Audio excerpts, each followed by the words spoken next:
ఇర్మియా గ్రంథం 31వ అధ్యాయం 13వ వాక్యాన్ని నేను చదువుతాను. వారి దుఃఖమునకు ప్రతిగా సంతోషమిచ్చి వారిని ఆదరించదను, విచారము కొట్టివేసి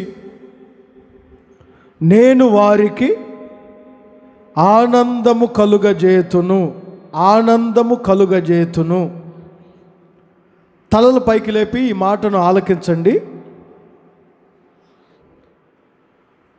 ఆనందం, సంతోషం మన జీవితాల్లో కలగాలంటే మనసులో ఉన్నవి కొన్ని కొట్టివేయబడాలి. కోర్టులో కేసు ఉందనుకోండి, అది కొట్టివేయబడితే ఎంత సంతోషంగా ఉంటారండి. కొన్ని నోట్లు ఉంటాయి, మనం వడ్డీలకు తీసుకున్న నోట్లు, వాటిని కొట్టివేస్తే ఎంత ఆనందం ఉంటుంది. ఎన్నో సంవత్సరాల నుంచి మరుగున పడిన కొన్ని కేసులు ఉంటాయి, వాయిదాలకు తిరుగుతూనే ఉంటారు, కొంతమంది వాయిదాలకు తిరుగుతూనే ఉంటారు. వాటిని ఒక్కసారి కొట్టివేశారనుకో ఎంత రిలీఫ్గా ఉంటుంది, ఎంత సంతోషంగా ఉంటుంది. ప్రజల జీవితాలలో దేవుడు సంతోషము నింపాలని ఆయన ఏం చెప్తున్నారో తెలుసా? మీ విచారములు కొట్టివేసి ఉన్నాడు దేవుడు. ఈ సంవత్సరం కొట్టివేయబోతున్నాడు దేవుడు. అది కేసైనా, అది నోటైనా, అది అప్పులైనా, అవి బాధలైనా, అవి ఏ విచారాలైనా కొట్టివేత నీ జీవితంలో కలగబోతుంది. విశ్వసించిన వారందరూ చెప్పండి ఆమేన్ అని. ఇంకొంచెం గట్టిగా చెప్పండి. దేవుడు ఈరోజు ప్రారంభించారు, కొట్టివేత ప్రారంభమైంది. నీ జీవితంలో గడ్డుగా నీవు పోగొట్టుకోలేదు. నా జీవితంలో నా వల్ల కావట్లేదు, నేను ఎంత ప్రయత్నం చేసినా ఇది నా వల్ల కావట్లేదని ఈ మాటలు వినుచున్నావేమో, దేవుడు విచారమును ఎలా కొట్టివేశాడో అలా నీ జీవితంలో ఉన్న సమస్యలన్నిటినీ కొట్టివేయబోతున్నాడు. మీరు ఆమేన్ అని అంటమే. ఇంకా కేసు కొట్టివేయబడబోతుంది, అప్పులు కొట్టివేయబడబోతున్నాయి, సమస్యలు కొట్టివేయబడుతున్నాయి. కొట్టివేత నీ జీవితంలో ప్రారంభం కాబోతుంది. చెప్పండి ఆమేన్.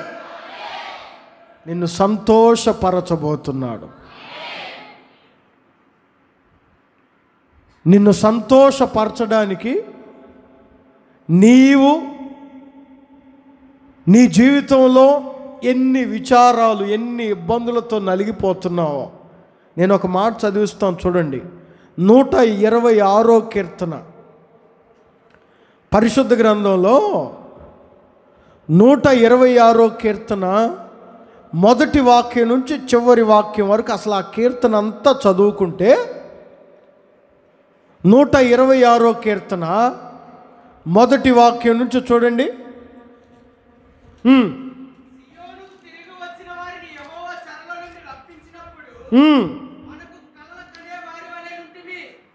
మన నోటి నిండా నవ్వుండెను, మన నాలుక ఆనందగానములతో నిండెను. యెహోవా వీరి కొరకు గొప్ప కార్యములు చేసెనని అన్యజనులు చెప్పుకొనిరి. ఆయన నాకు గొప్ప కార్యములు చేశాడు. ఈ నోటి నిండా నవ్వు, ఆనందగానములతో నిండి ఉండడానికి గల కారణం ఏమిటంటే తన ప్రారంభ జీవితం దుఃఖం. అక్కడ ఉంటాయి చూడండి, కన్నీళ్లు విడుచుచు విత్తువారు, ఏడ్చుచు విత్తువాడు. ప్రియమైన ఆత్మీయులారా, ఇప్పటి వరకు నీ జీవితంలో కన్నీటితో విత్తుతున్నావేమో, విత్తుతున్నావంటే చదువుతున్నావంటే వ్యవసాయం చేస్తున్నావేమో, వ్యాపారం చేస్తున్నావేమో, లేదా ఒక బిజినెస్ ప్రారంభించావేమో, నీకంటూ ఒక సొంతగా ఏదైనా కన్నీటితో నువ్వు ప్రారంభించావేమో. సంతోషగానములతో ముగింపు పలకబోతున్నాడు దేవుడు. సంతోషగానములు చేయుచు పనులు మోయబోతున్నారు. సంతోషగానముతో పంటను కోయబోతున్నారు. ఆ ఏడ్పు, ఆ కన్నీరు నా దేవుడు కొట్టివేసి ఉన్నాడు. అందరు చెప్పండి ఆమేన్. మీ జీవితంలో ఇప్పటి వరకు నువ్వు కార్చిన కన్నీరు అన్నీ ఆయన బుడ్డిలో దాచి నీ కన్నీటిని నాట్యముగా సంతోషముగా మార్చాలని ఇక ఆ కన్నీటి బ్రతుకును కొట్టివేసి ఆనందము కలుగజేయబోతున్నాడు. ఒకప్పుడు వారి జీవితం చూడండి, ఏడ్చుచు కన్నీరు కార్చుచు, ఎప్పుడు ఈ కేసు నుంచి విడుదల పొందుతామా, ఎప్పుడు ఈ వడ్డీ కట్టి అప్పు తీర్చుకుంటామా, ఎప్పుడు ఈ సమస్య నా జీవితంలో కొట్టివేయబడుతుందా, నా కడుపులో ఉన్న ఈ గడ్డ ఎప్పుడు కొట్టివేయబడుతుందా, ఎప్పుడు పారద్రోలబడుతుందా, నాకు పిల్లలు కలగకపోవటానికి కారణం ఇదిగో నా కడుపులో ఉన్న ఇవే కదా, ఇవి ఎప్పుడు కొట్టివేయబడతాయా, ఇవి ఎప్పుడు పారద్రోలబడతాయా అని నిరుత్సాహముతో ఏడ్చుచు, విత్తుచున్నావేమో, ఏడ్చుచు బాధపడుచు కృంగిపోతున్నావేమో. సంతోషం నీ జీవితంలో ప్రారంభం కాబోతుంది. ఆనందం నీ జీవితంలో ప్రారంభం కాబోతుంది. సంతోష గానములతో నువ్వు పనులు మోయబోతున్నావు. కొట్టివేయబోతున్నాడు నీ దుఃఖాన్ని, నీ విచారాన్ని కొట్టివేయబోతున్నాడు. Praise the lord. దేవుడు కొట్టివేయడం ప్రారంభించారు. ఎందుకు కొట్టివేస్తున్నావు దేవా? నిన్ను ఆనందపరచడానికి. అందుకే విచారములు కొట్టివేసి నేను వారికి, చెప్పండి అందరు చెప్పండి, నేను వారికి ఆనందం. నేను కొన్ని మాటలు చెప్తాను, జాగ్రత్తగా వినండి. చాలా చాలా చాలా క్రొత్తగా కొన్ని మాటలు మనకి కనపడతాయి, జాగ్రత్తగా వినాలి. ఎప్పుడు ఈ కొట్టివేతలు మనలో ప్రారంభమవుతాయి?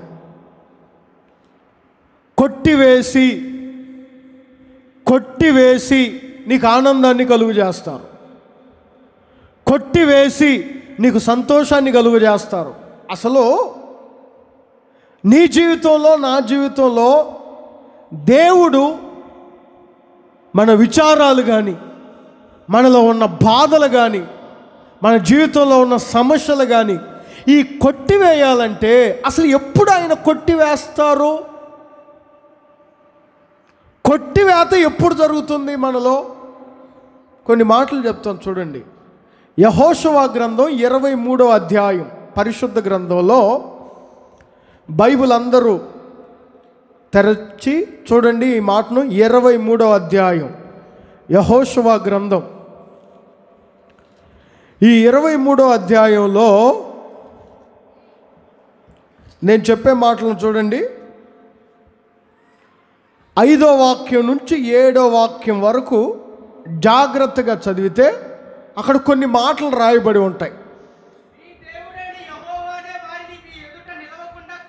వెళ్ళగొట్టి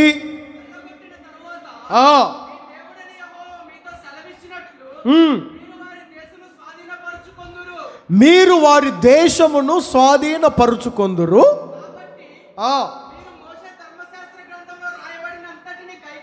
గైకొని అనుసరించుటకు మనస్సు దృఢము చేసుకొని ఎడముక గాని కుడికి గాని దాని నుండి తొలగిపోక ఈ జనుల సహవాసము చేయక వారి దేవతల పేర్లను ఎత్తక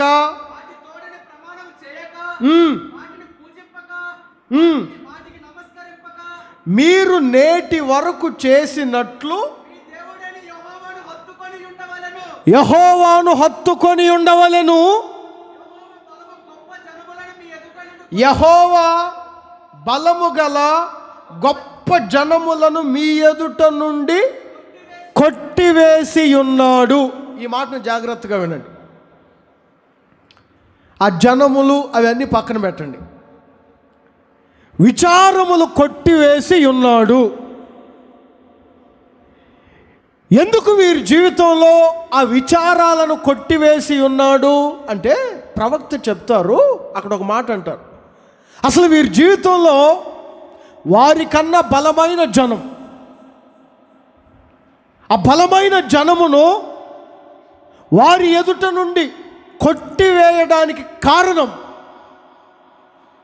వారి సందర్భంలో జనం, మన సందర్భంలో మీ కేసులు అనుకోండి, మన సందర్భంలో మీ సమస్యలు అనుకోండి, మన సందర్భంలో మీ విచారములు అనుకోండి. ఈ కొట్టివేత అసలు ఎందుకు ప్రారంభమైంది వారి జీవితంలో అంటే అక్కడ ప్రవక్త ఒక మాట చెప్తారు. మీరు మీ దేవుడైన యెహోవాను హత్తుకొని ఉండవలెను. నీ విచారము కొట్టివేయబడాలంటే, కొట్టివేసి నీకు ఆనందం కలుగజేయాలంటే, కొట్టివేసి నిన్ను సంతోషపరచాలంటే, నీ సమస్యలు, నీ ఇబ్బందులు, నీ బాధలు కొట్టివేసి నీకు ఆనంద తైలముతో నిన్ను నింపాలంటే మీ దేవుడైన యెహోవాను మీరు, చెప్పండి అందరూ, మీ దేవుడైన యెహోవాను మీరు హత్తుకొని ఉండాలి. Praise the lord. చెప్పండి గట్టిగా ఒకసారి చేతులెత్తి హల్లెలూయా అని చెప్పండి. మరొక మాట ఏంటో తెలుసా? హత్తుకొని ఉండడం అంటే దేవుణ్ణి ఎంత మాత్రం విడవకూడదు. మీరు ఎప్పుడైతే హత్తుకొని ఉంటారో మీ విచారములన్నీ కొట్టివేయబడతాయి. Praise the lord. కొట్టివేయబడాలి అని కోరుకుంటున్నారు కదా. ప్రభువా ఆ కేసు కొట్టేస్తే బాగుండు, ప్రభువా ఈ సమస్య కొట్టేస్తే బాగుండు, ప్రభువా నోటు కొట్టేస్తే బాగుండు, ప్రభువా ఇదిగో అదేదో ఈ మధ్య ముఖ్యమంత్రి గారు సంతకం పెట్టబోతున్నారట, అది కొట్టేస్తే బాగుండు, ఇది కొట్టేస్తే ఈ కొట్టివేత ప్రారంభం కావాలంటే నీ జీవితంలో దేవుణ్ణి నీవు హత్తుకొని ఉండాలి. అందరు చెప్పండి ఆమేన్. ఎవరు ఆయన హత్తుకొని ఉంటారో వారి జీవితంలో వారికున్న విచారాలన్నీ కొట్టివేయబడతాయి. హత్తుకొని ఉండుడి. మీరు దేవుణ్ణి హత్తుకునేవారైతే ఎందుకు నీకన్నా బలము కలిగిన జనమును నీ ఎదుటి నుంచి ఎందుకు కొట్టివేశారంటే ప్రవక్త చెప్తాడు, మీరు నేటి వరకు దేవుడైన యెహోవాను హత్తుకొని ఉన్నారు. ఈరోజున ఎంతమంది దేవుని మీద దేవుణ్ణి విడవకుండా హత్తుకొని ఉంటున్నారు? ఎంతమంది దేవుణ్ణి హత్తుకొని జీవిస్తున్నారు? హత్తుకోవడం, దేవుణ్ణి మనం విడిచిపెట్టకుండా ఉండడం అనే మాటలను మనం కొంచెం గమనించగలిగితే అక్కడ ఒక మాట అంటాడు చూడండి. అక్కడ నేను చెప్పే మాట చదవండి, 8వ వాక్యం చదవండి. మీరు నేటి వరకు చేసినట్లు. అసలు ఏం చేశారు వారు? వారు హత్తుకొని ఉన్నారు అని అంటున్నాడు. ఈ హత్తుకొని ఉన్నారు అనే దానికి ముందు కొన్ని చేశారు వారు. అంటే అది కూడా దేవుణ్ణి హత్తుకొని ఉండటమే.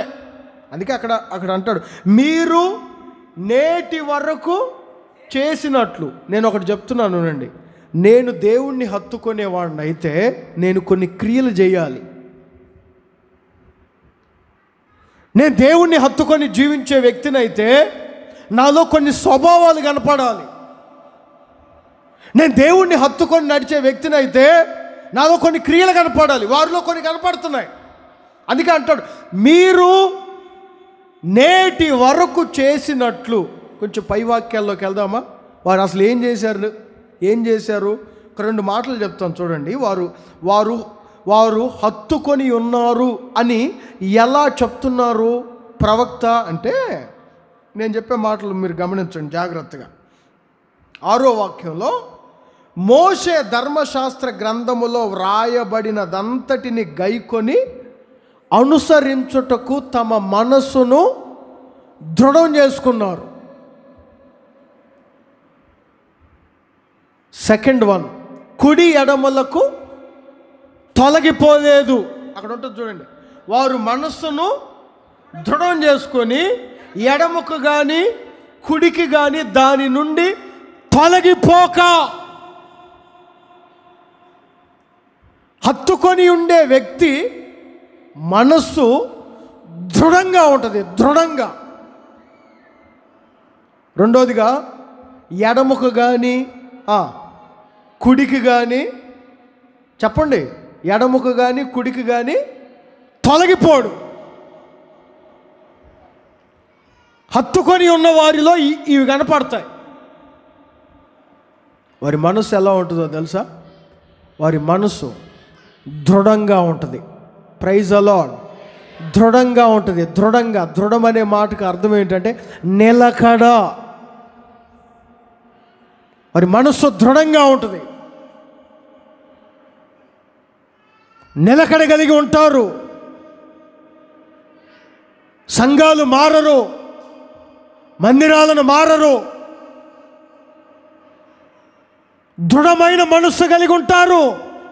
దేవుణ్ణి హత్తుకున్నవారు. ఇంకోటి ఏంటో తెలుసా?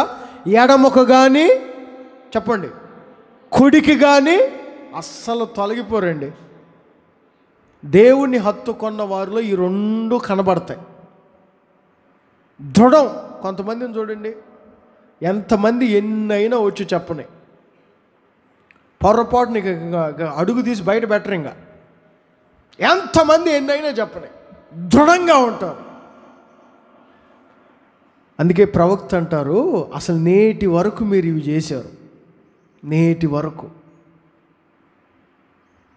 నీ జీవితంలో కొట్టివేయబడాలంటే విచారాలు, నువ్వు దేవుణ్ణి హత్తుకునేవాడవై ఉండాలి. హత్తుకునేవారు ఎలా ఉంటారంటే దృఢంగా, నిలకడగా. అందరు చెప్పండి, ఎలా ఉంటారు? ఇంకొంచెం గట్టిగా చెప్పండి, ఎలా ఉంటారు? నిలకడగా.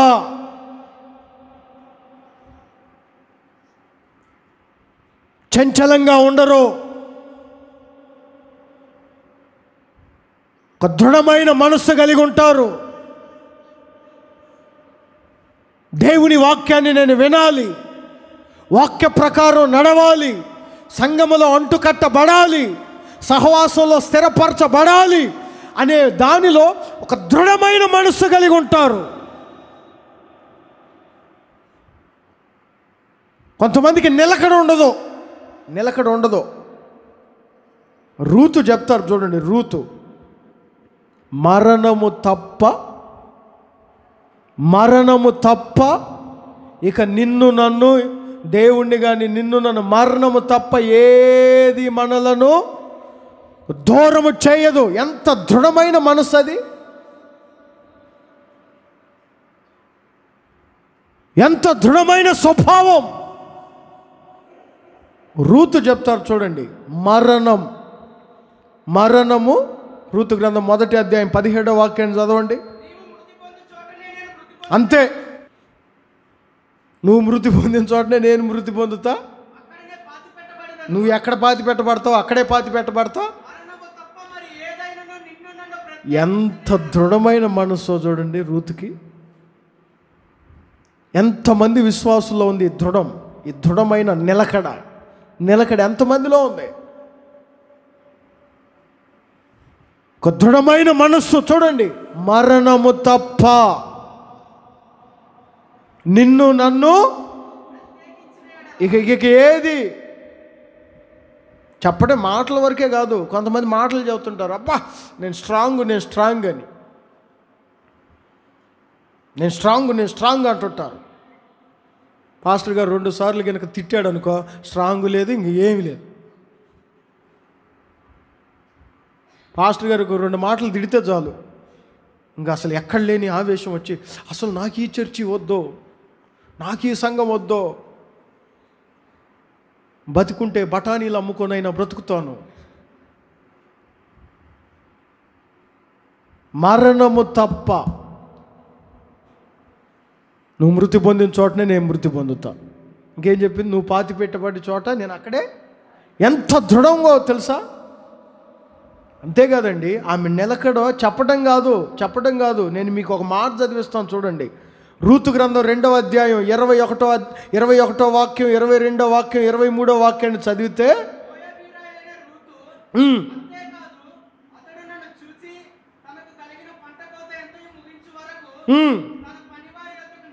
అదిగో ఒక అతను తనకి చెప్పారు, నువ్వు ఈ పంట కోసేంత వరకు పనివారి వద్ద నిలకడగానే ఉండు, దృఢంగా ఉండు.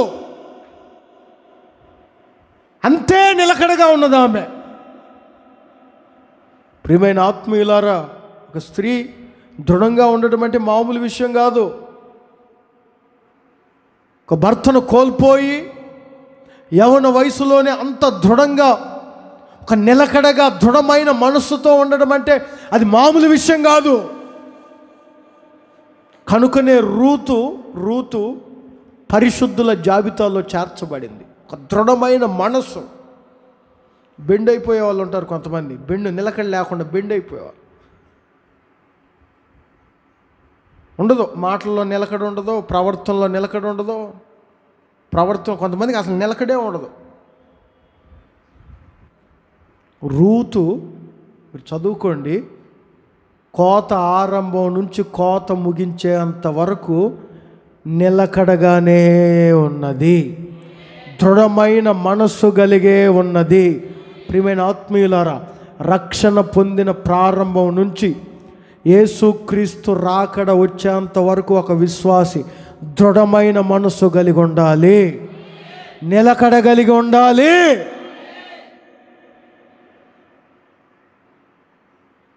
యోబు గురించి దేవుడు చెప్తారు చూడండి ఒక మాట. యోబు గురించి 2వ అధ్యాయం యోబు గ్రంథం 3వ వాక్యములో యోబు గురించి ఒక మాట రాయబడి ఉంది చూడండి. అందుకు యెహోవా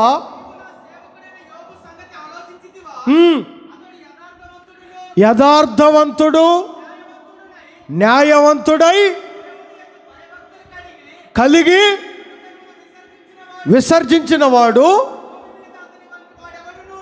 లేడు.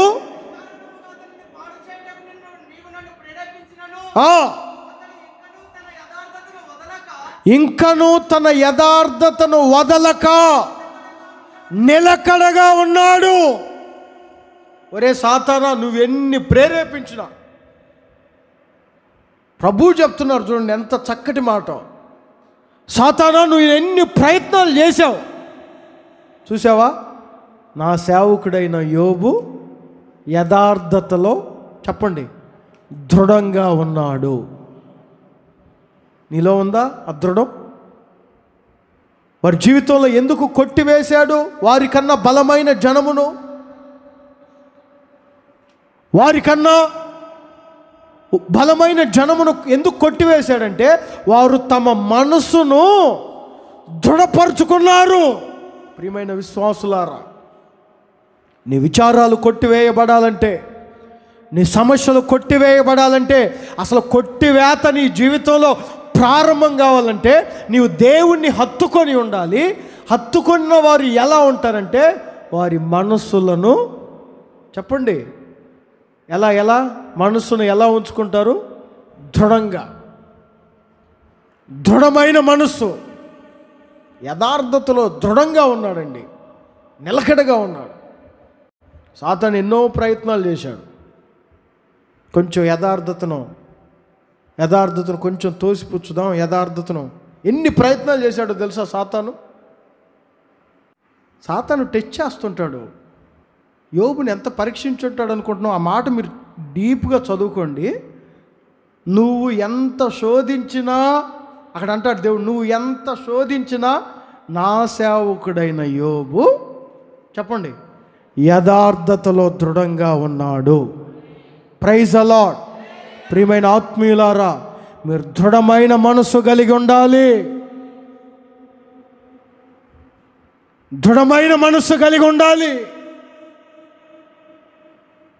యథార్థతలో దృఢంగా ఉండాలి, నిలకడగా ఉండాలి, సంఘములో నిలకడగా ఉండాలి. రూతు కోయువారి వెంట దున్నువారి వెంట నిలకడగా ఉన్నది. దాని సంఘానికి సాదృశ్యం. దేనిలో మీరు దృఢంగా ఉండాలి? సంఘములో. 2 యథార్థతలో.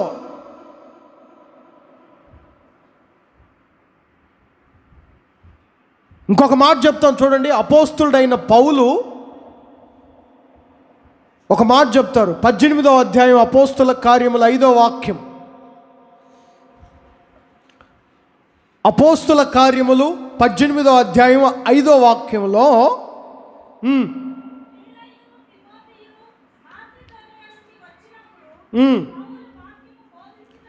పౌలు వాక్యము బోధించుట యందు యేసే క్రీస్తుని యూదులకు దృఢముగా సాక్ష్యమిచ్చుచుండెను. దృఢంలో కూడా ఒక 3 మాటలు చెప్తున్నాను చూడండి. దేనిలో మనం దృఢంగా ఉండాలి చెప్పండి. మొదటిగా సంఘములో. చెప్పండి. సంఘములో ఒక పాయింట్లోనే 2 పాయింట్లు, 2 పాయింట్లోనే 3 పాయింట్లు వస్తాయి చూడండి. మెయిన్ పాయింట్ ఏంటి? ఆయన హత్తుకొని ఉన్న వారిని విచారములు కొట్టివేస్తాడు. ఎవరు ఆయన హత్తుకుంటారు అంటే, మొదటిగా దృఢం, మనస్సును దృఢపరుచుకున్నవారు. దేనిలో మనం దృఢంగా ఉండాలంటే, మొదటిగా సంఘములో దృఢంగా ఉండాలి. రూత్ అలానే ఉంది. రెండవదిగా యథార్థతలో దృఢంగా ఉండాలి. యోబు అలా ఉన్నారు. ఇక్కడ చూడండి పౌలు గారు ఏం చెప్తారో తెలుసా? యూదులకు యేసే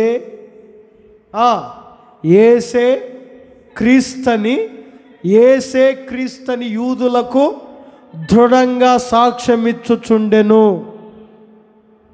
నీలో ఆ దృఢత్వం ఉందా? యేసుక్రీస్తును సొంత రక్షకునిగా అంగీకరిస్తున్నావా? యేసుక్రీస్తును నిజమైన దేవుడని నీ నోటితో నీవు ఒప్పుకుంటున్నావా? ఆ దృఢమైన మనసుందా? మళ్ళీ నా కొలుపు వాళ్ళు ఏమన్నా అంటారేమో, నా మతం వాళ్ళు ఏమన్నా అంటారేమో, నా పార్టీ వాళ్ళు ఏమన్నా అంటారేమో, ఎదురింటే వాళ్ళు ఏమన్నా అంటారేమో మతం మారితే. పౌలు గారు చూడండి, యేసే క్రీస్తుని దృఢముగా సాక్ష్యమిచ్చుచుండెను.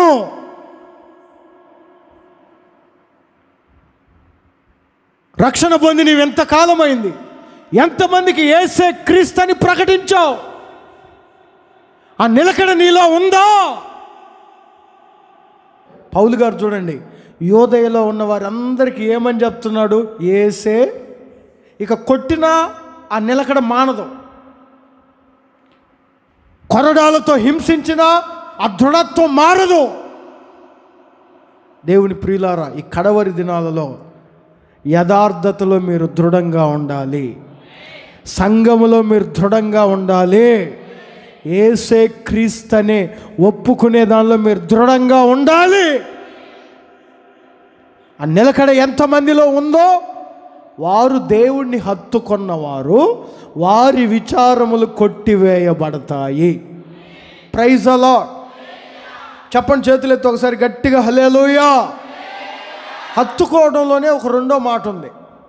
ఏంటో తెలుసా? అది ఎడమకు కానీ, చెప్పండి అందరు చెప్పండి, ఎడమకు కానీ కుడికి కానీ తొలగక. నేను దేవుణ్ణి హత్తుకున్నానంటే, నువ్వు దేవుణ్ణి హత్తుకున్నవాడు అయితే సంఘములో దృఢంగా ఉంటావు, యథార్థతలో దృఢంగా ఉంటావు, యేసు క్రీస్తులో దృఢంగా ఉంటావు. నువ్వు హత్తుకున్నవాడు అయితే ఇంకొకటి ఏంటో తెలుసా? ఎడమకు కానీ, చెప్పండి, కుడికి కానీ తొలగరు, తప్పిపోరు. మరొక అర్థం, తప్పిపోరు. ఈరోజు చాలామంది తప్పిపోతున్నారండి, తొలగిపోతున్నారు, క్రీస్తులో నుంచి తొలగిపోతున్నారు, తప్పిపోతున్నారు. మీకు బాగా తెలుసు కదండి, ఒక ఆయనకు ఎన్ని గొర్రెలు ఉన్నాయి చెప్పండి? 100 గొర్రెలా? 100 గొర్రెలు ఉన్నాయి ఆయనకి. ఆ 100 గొర్రెలో ఏ గొర్రె తప్పిపోయింది? ఒక్క గొర్రె తప్పిపోయింది. అప్పుడు పాపం ఆయన ఏం చేశారు? 99 గొర్రెలను విడిచి తప్పిపోయిన ఆ గొర్రె కొరకు, తప్పిపోయి తొలగిపోయిన ఆ గొర్రె కొరకు వెళ్ళాడు. ఓకే, ఇది కదా మనం చదువుకుంది. అసలు ఈ గొర్రె ఎందుకు తప్పిపోవాలి? ఎందుకు తొలగిపోయింది? ఎందుకు తప్పిపోయింది ఆ గొర్రె? ఈ రోజున చాలామంది జీవితాలలో ఎడమకు కుడికి తొలగిపోతున్నారు అనేకులు. తొలగిపోకూడదు దేవుని ప్రియులారా. నేను ఒక మాట చెప్తాను చూడండి. చాలామంది దేని నుంచి తొలగిపోతున్నారంటే, చదవండి ఒక మాటను నేను చదివిస్తాను. తిమోతికి రాసిన 2వ పత్రిక 5వ అధ్యాయం 15వ వాక్యాన్ని చదివితే అక్కడ ఒక మాట రాయబడి ఉంటుంది. తిమోతికి రాసిన 2వ పత్రిక 5వ అధ్యాయం 15వ వాక్యం.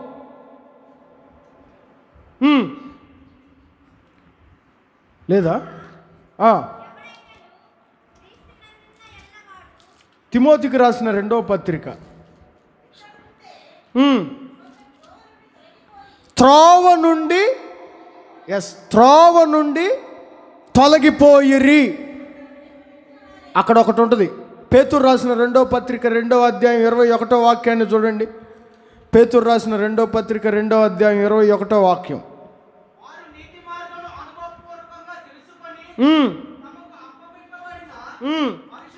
పరిశుద్ధమైన ఆజ్ఞ నుండి తొలగిపోవుటకై. కొంతమంది ఏమో త్రోవ నుంచి తొలగిపోతున్నారు, కొంతమంది పరిశుద్ధమైన ఆజ్ఞ నుంచి తొలగిపోతున్నారు. ఇంకొక చోట రాయబడి ఉంటుంది, కొందరు విశ్వాసము నుండి తొలగిపోయిరి. ప్రియమైన ఆత్మీయులారా, ఈ కడవరి దినాల్లో మనం తొలగిపోకూడదు. ఒకటే తీర్మానం, నేను కుడికి కానీ ఎడమకి కానీ తొలగిపోకూడదు. అందరు చెప్పండి ఆమేన్. విశ్వాసం నుంచి నేను తొలగిపోకూడదు. పరిశుద్ధమైన ఆజ్ఞ నుంచి నేను తొలగిపోకూడదు. దేవుడు నాకు నిర్ణయించిన త్రోవ నుంచి నేను తొలగిపోకూడదు. తొలగిపోతున్నారు అనేకులు. తొలగక మనం హత్తుకొని ఉండాలంటే ఎడమకు కానీ కుడికి కానీ తొలగిపోకూడదు. చాలామంది తొలగిపోతున్నారు, తప్పిపోతున్నారు. ఏం గొర్రె, ఎక్కడికి తప్పిపోయావు? నాకు పరిశుద్ధమైన ఆజ్ఞల నుంచి నేను తప్పిపోతున్నాను, తొలగిపోతున్నాను. త్రోవ నుంచి నేను తొలగిపోతున్నాను. దేవుణ్ణి హత్తుకొని ఉండండి, మీ విచారములన్నీ కొట్టివేయబడతాయి. విశ్వాసంతో చెప్పండి ఆమేన్ అని. అందరు గట్టిగా చెప్పండి ఆమేన్. కొంచెం గట్టిగా చెప్పండి ఆమేన్. ఒకటి చెప్పాను, ఎవరి విచారములు కొట్టివేయబడతాయి చెప్పండి అందరూ? యేసయ్యను హత్తుకొనిన వారి విచారములు కొట్టివేయబడతాయి. హత్తుకొని ఉన్నవారు ఎలా ఉంటారు? వారు దృఢంగా, దేనిలో? సంఘంలో. దేనిలో? చెప్పండి, దేనిలో? యథార్థతలో. దేనిలో? యేసు క్రీస్తులో దృఢంగా ఉంటారు. హత్తుకున్న వారు ఎలా ఉంటారంటే కుడికి కానీ ఎడమకు కానీ తొలగిపోరు. కొంతమంది తొలగిపోతున్నారు, విశ్వాసం నుంచి తొలగిపోతున్నారు, త్రోవ నుంచి తొలగిపోతున్నారు, పరిశుద్ధమైన ఆజ్ఞ నుంచి తొలగిపోతున్నారు. మనం అలా తొలగిపోకూడదు. ఇంకో మాట చెప్తాను చూడండి, ప్రాముఖ్యమైన మాటే ఇది కూడా. యెషయా గ్రంథం 14వ అధ్యాయం. యెషయా గ్రంథం 14వ అధ్యాయం 4వ వాక్యం.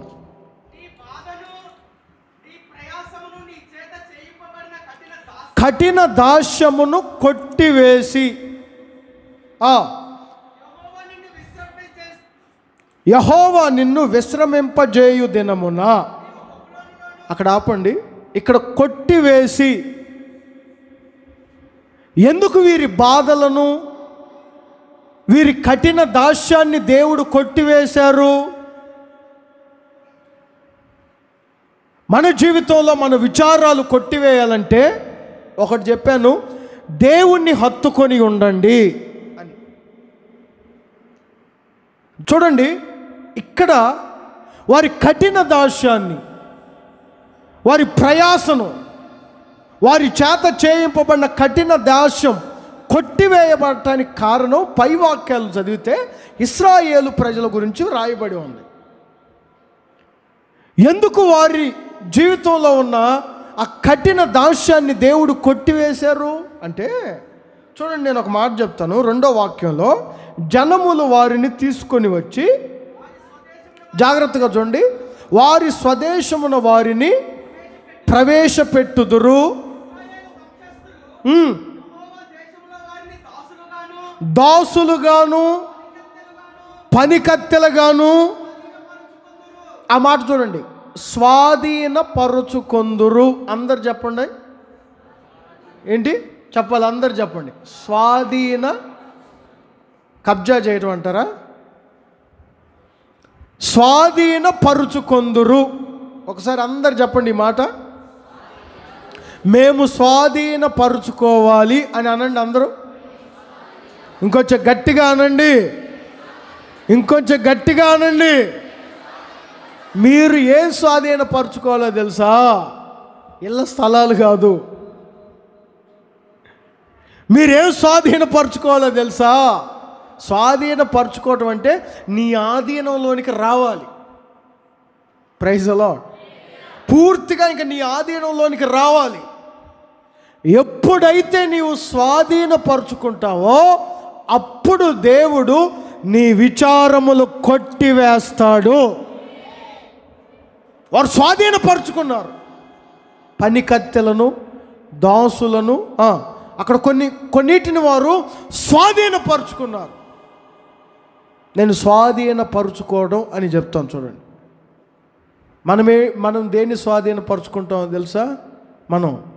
మనం దేన్ని స్వాధీనపరుచుకుంటామో తెలుసా?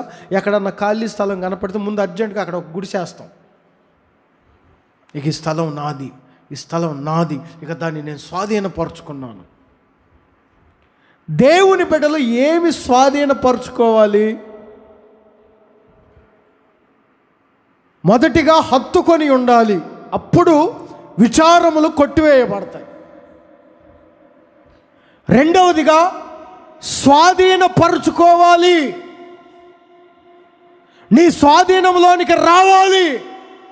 నీ భార్య కాదు, లేదా నీ పిల్లలు కాదు, నీ సంఘం కాదు. నేను ఒక మాట చదివిస్తాను చూడండి. సామెతల గ్రంథం 16వ అధ్యాయం 32వ వాక్యంలో ఒక మాట రాయబడి ఉంటుంది. సామెతల గ్రంథం 16వ అధ్యాయం 32వ వాక్యం. శ్రేష్ఠుడు, ఈ మాట జాగ్రత్తగా వినండి, తన మనస్సును స్వాధీనపరుచుకొనువాడు శ్రేష్ఠుడు. ఇప్పుడు అర్థమైందా మీకు? దేన్ని స్వాధీనపరుచుకోవాలి చెప్పండి, అందరు చెప్పండి. దేన్ని స్వాధీనపరుచుకోవాలి? కొంతమంది, అబ్బా ఏంటో అన్నయ్య, నా మనసు నా స్వాధీనంలో లేదు. నీవు నీ విచారములు కొట్టివేయబడాలంటే, ఒక సేవకునిగా దేవుని మాటగా చెప్తున్నాను, నీ మనస్సును నీవు స్వాధీనంలో ఉంచుకోవాలి. Praise the lord. ప్రాకారము లేక పాడైన పురం ఎలాంటిదో తన మనస్సును అణుచుకోలేని వాడు కూడా అలాంటి వాడు. కొంతమంది కంట్రోల్ ఉండదు, మనస్సు మీద నిలకడ ఉండదు, స్వాధీనం ఉండదు. నీ మనసు నీ కంట్రోల్లో ఉండాలి. అదే వాక్యం అంటుంది, వాడు శ్రేష్ఠుడు.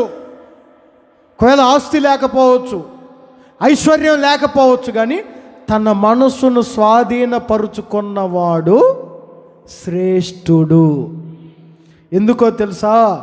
దేవుడు తన విచారములు కొట్టివేస్తాడు. Praise the lord.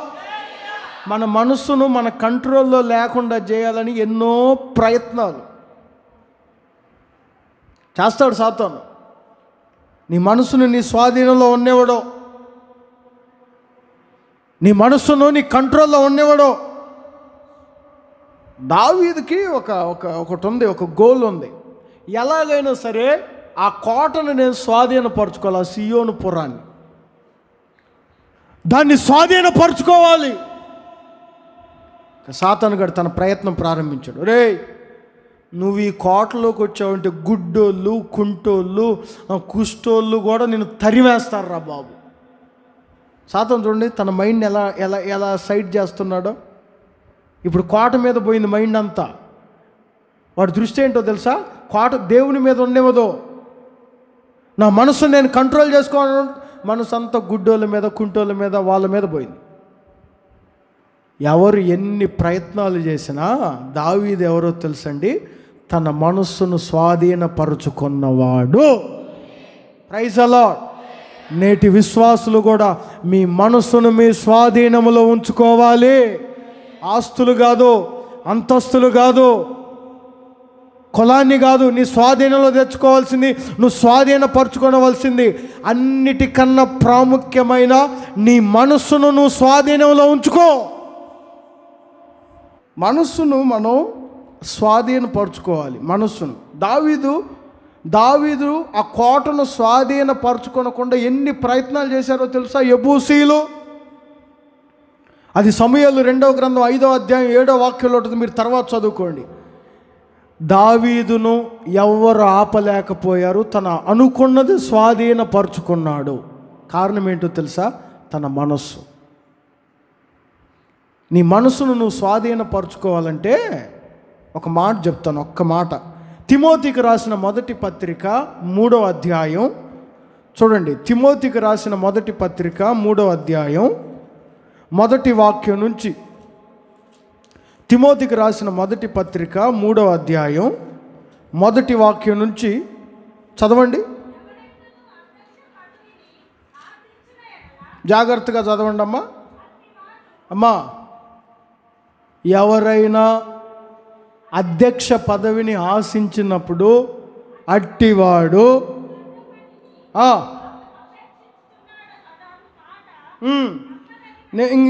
నేను చెప్తాను చూడండి.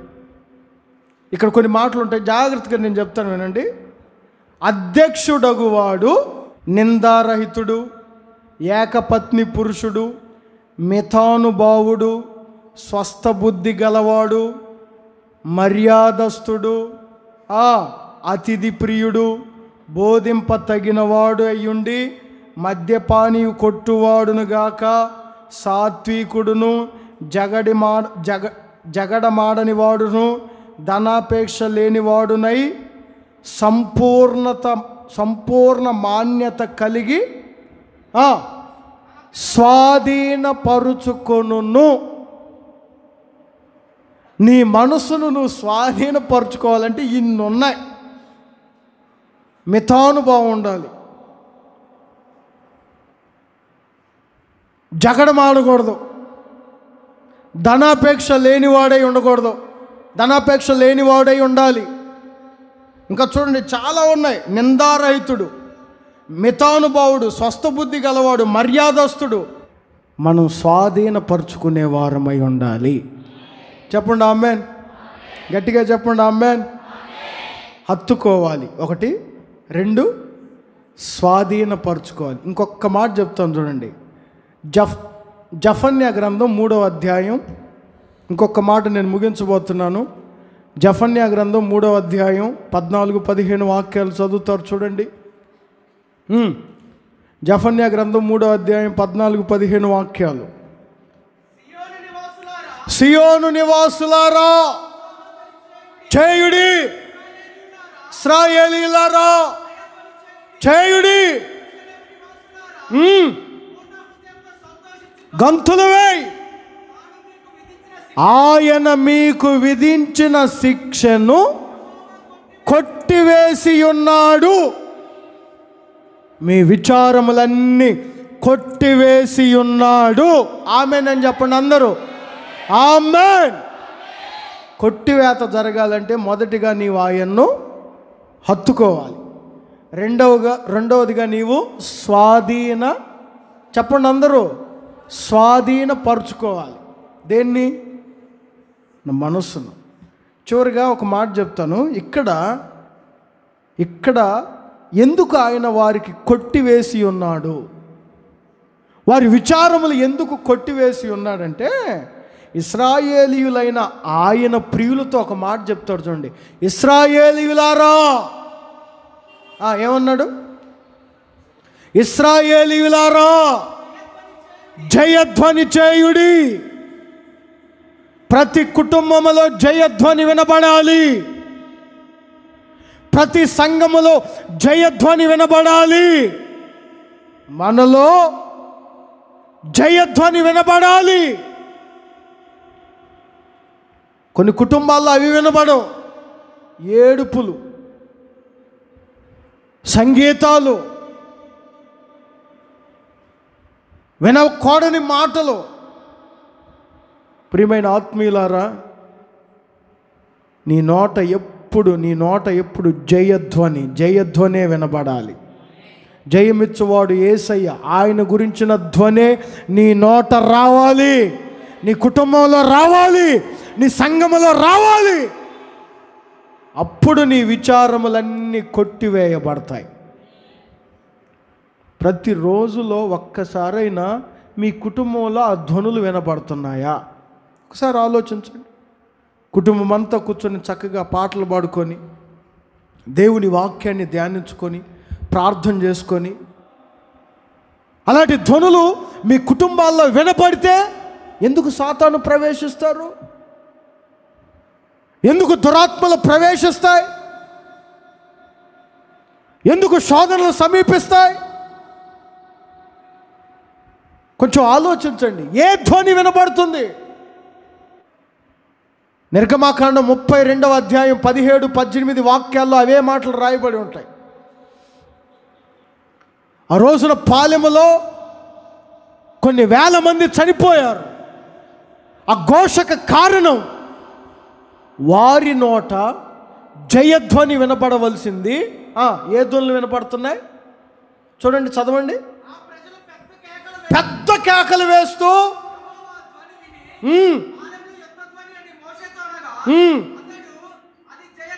జయధ్వని కాదు, అపజయధ్వని.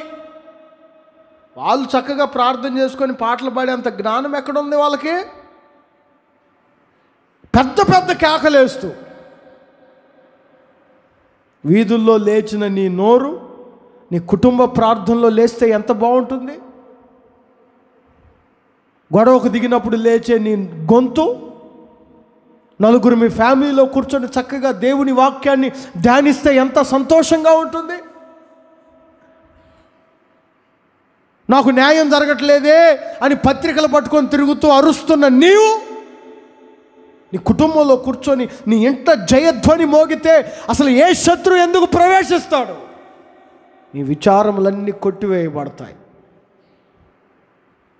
ఓ సందర్భంలో ఒక ప్రవక్త అంటాడు, వాళ్ళని శపించడానికి పోయిన ప్రవక్త అంటాడు, నేను వాళ్ళని శపించలేకపోతున్నాను. ఎందుకో తెలుసా? వారి నోట రాజు యొక్క జయధ్వని ఉన్నది. Praise the Lord.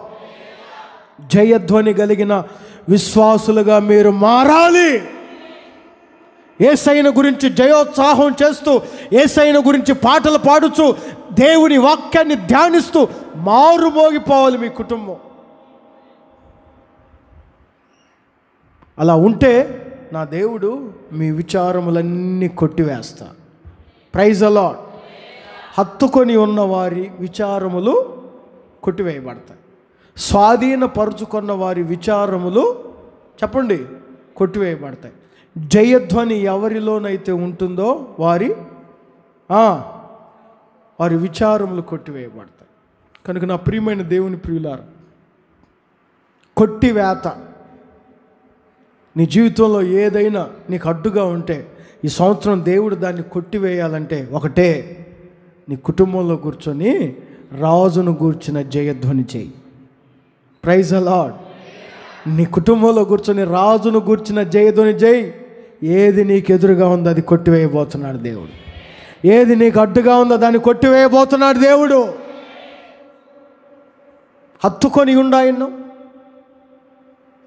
నీ మనస్సును దృఢపరచుకో. సంఘంలో దృఢంగా, యథార్థతలో దృఢంగా, యేసుక్రీస్తులను దృఢంగా ఉండు. కుడి ఎడమలకు తొలగిపోకుండా దృఢంగా ఉండు. నీ మనస్సును స్వాధీనపరచుకో. ఈ సంవత్సరం నీ విచారములు కొట్టివేసి నీకు ఆనందం కలుగజేయబోతున్నారు. ప్రభు ఈ మాటలు మీ హృదయంలో భద్రపరచునుగాక.